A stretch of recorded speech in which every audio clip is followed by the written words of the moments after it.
Ова е верска заедница, ова е агенција за вработување, а ова е политичка партија. Тие не се исти. Во современото демократско општество секој од нив си ја извршува својата улога, но ниту една не може да се меша со другите. По 26 години плурализам, поимот политичка партија во Македонија е синоним за многу нешта, но не и за демократија. Партиите се организации во кои граѓаните имаат најмалку доверба. Каде грешиме со партиите? Постои закон за политички партии кој уште во членот 2 дава дефиниција што е тоа политичка партија. Тоа е доброволна организација на граѓани формирана за остварување и заштита на политички, економски, социјални, културни и други права и уверувања и заради учество во процесот на донесување на политички одлуки при учество во власта. Но да одиме поред. Прво, тоа е доброволна организација. Ова значи дека се што еден член прави во партијата мора да биде доброволно. Чувањето членови на закачалка што можат во секој момент да бидат употребени за митинг или за контрапротест не е дозволиво. Водењето списоци за присуство на спонтани настани не е дозволиво. Чекањето упатство за да се напише свое мислење на интернет не е дозволиво. И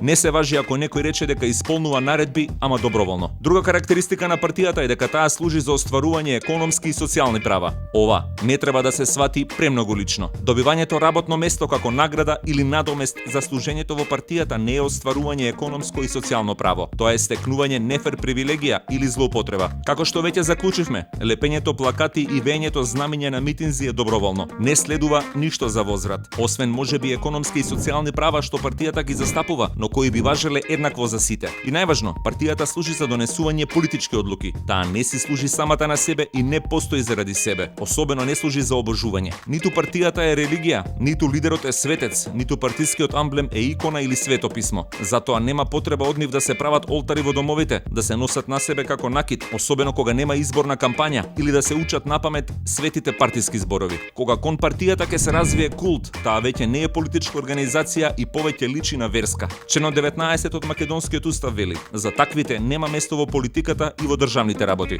Политичките партии се непрофитни организации, така вели членот 9 од законот. Кога партијата служи за преку неа да се добие незаслужена корист од државните институции, таа се претвора од политичка во измамничка организација. На таквите им се посветени повеќе членови од кривичниот законник, а не од законот за политички партии. А кога партиската припадност значи дека човекот и припаѓа на партијата како нејзина приватна сопственост и зависи од неа за да се прехрани себе си и семејството, тоа е сериозно прекршување на човековите права. Би можело да се толкува и како воспоставување робски однос, што е кривично дело, за кое според членот 418 од кривичниот законник се предвидува затвор до 10 години. Партиите се многу важни организации во демократското општество. Затоа секогаш треба да останат тоа што се по дефиниција: групи на слободни граѓани со слични или со исти политички убедувања, што доброволно влегуваат во надпревар со други партии, во обид да добијат што поголема поддршка за остварување на своите идеи и планови за државата.